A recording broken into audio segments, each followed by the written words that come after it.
Hi friends, welcome to our channel. ఈరోజు ఏమో darling movie review అయితే ఇవ్వబోతున్నాను. నభా మరియు ప్రియదర్శి గారు కాంబినేషన్లో ఈ మూవీ అయితే వచ్చింది భయ్య. ఈ మూవీ చూసాక నాకేమనిపించిందంటే కాంచనా మూవీ మరియు అపరిచితుడు మూవీ మిక్స్లో వేసి రుబ్బితే ఎలా ఉంటుందో అలా అయితే అనిపించింది.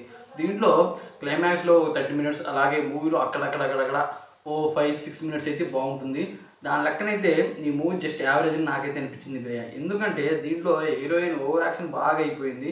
స్టోరీ లైన్ అనమాట కాసేపు కామెడీ ఉంటుంది, కాసేపు ఏమో సీరియస్గా ఉంటుంది.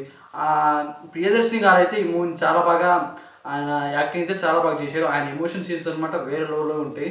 దీంట్లో హీరోయిన్దే కొద్దిగా, అంటే హీరోయిన్ ఎక్కడో ట్రైనింగ్ తీసుకొని ఈ మూవీలో వచ్చి నటించిందని అనిపిస్తుంది. ఆ విధంగా అయితే ఆవిడ పర్ఫార్మెన్స్ అయితే ఉండబోతుంది. అలాగే ఈ మూవీ కాన్సెప్టే మనం ఎక్కడో చూసినట్టు అనిపిస్తుంది భయ్య. ఎందుకంటే నాకు అలాగే అనిపించింది ఈ మూవీ చూశాక. ఎక్కడో ఈ మూవీ చూశానే అనే కైండ్ ఆఫ్ అయితే అనిపించింది. ఎందుకంటే ఈ మూవీ అలాగే ఉంది. ఈ మూవీలో స్టోరీలను కూడా కరెక్ట్గా చేయలేదు. కామెడీ అంటే కామెడీ బాగుండాలి అనుకుంటాం, కానీ ఈ మూవీలో కామెడీ లైన్ కూడా కరెక్ట్ బేసిక్గా అయితే లేదు. అలా అనిపించింది భయ్య ఈ మూవీ. వామ్మో, నేనైతే ఈ మూవీని ఎందుకు చూశానని నాకైతే అనిపించింది. ఆ విధంగా అనిపించింది భయ్య. ఎందుకంటే ఓవరాల్గా ఈ మూవీలో చాలా మంచి కాన్సెప్ట్, లేడీస్ల గురించి ఒక మంచి కాన్సెప్ట్ అయితే ఉంటుంది.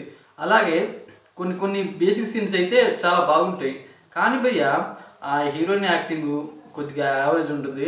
అలాగే దీంట్లో నటించిన యాక్టర్స్ అనమాట వాళ్ళ పర్ఫార్మెన్స్ బాగానే ఇచ్చారు. కానీ మూవీ కాన్సెప్ట్ అనమాట ఏదో మూవీలో ఒకటి తీసుకొచ్చి ఈ మూవీలో తీశారో నాకైతే అనిపించింది. అలా ఉంది భయ్య ఈ మూవీ స్టోరీ లైన్.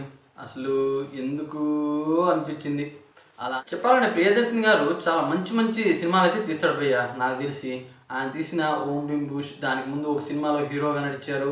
ఆయన తీసే మూవీస్ అనమాట చాలా బ్లాక్ బస్టర్ అవుతున్నాయి, మంచి కలెక్షన్లు అయితే ఇస్తాయి. కానీ సింగిల్గా ఈ మూవీలో హీరోలో అయితే వచ్చాడు. ఆయన హీరోయిన్ చేసే దాన్ని ఆపడానికి ఏమేమి ట్రై చేస్తాడో దాని గురించి అయితే చూపిస్తారు. ఆయన పర్ఫార్మెన్స్ చాలా బాగుంటుంది భయ్య. ఎంత చెప్పినా సరే ఆయన పర్ఫార్మెన్సే బాగుంది ఈ మూవీలో. చూడొచ్చు అంటే ఆయన పర్ఫార్మెన్సే. దీంట్లో అనమాట నభా గారు ఏదో వచ్చాను, తీశాను, వెళ్ళిపోయాను అన్నట్టు అయితే ఉంది. నాకు అలా అనిపించింది. నభా గారు కూడా మంచి సినిమాలే తీశారు. కానీ ఈ మూవీలో ఏంటో అదో రకంగా అనిపించింది భయ్య. ఎందుకో ఆ ఫీలింగ్ అయితే రాలేదు. నాకు తెలిసి మంచి కాన్సెప్ట్ ఉంటే ఈ మూవీ బాగుండేది. అంటే ఒక మూవీలో సీన్లు తీసుకొని ఈ మూవీలో కాపీ చేసినట్టయితే అనిపించింది. అదే కాకుండా వీళ్ళు సొంతంగా క్రియేట్ చేసి ఉంటే ఈ మూవీ ఇంకా బాగుండేది. నిజం చెప్పాలంటే అంత బాగాలేదు భయ్య. యావరేజ్గా అయితే అనిపించింది మూవీ. నిజం యావరేజ్ అనిపించింది. ఇంకా ఏంటంటే ఈ మూవీలో సాంగ్స్ అంత బాగాలేవు. సాంగ్స్ ఇంకా ఇంప్రూవ్ అవుతే, అంటే ఇంకా బెటర్గా తీసుంటే బాగుండేది. సాంగ్స్ పరంగా అయినా వెళ్ళేది. కానీ ఈ సాంగ్లు బాగాలేవు. ఇలా స్టోరీ లైన్, కామెడీ సీన్స్ అయితే వర్స్ట్గా ఏం చెప్పాలి. కామెడీ కూడా అంత బాగా అనిపించలేదు. ఏదో నవ్వామా అనిపించేలా అయితే ఉంటాయి భయ్య.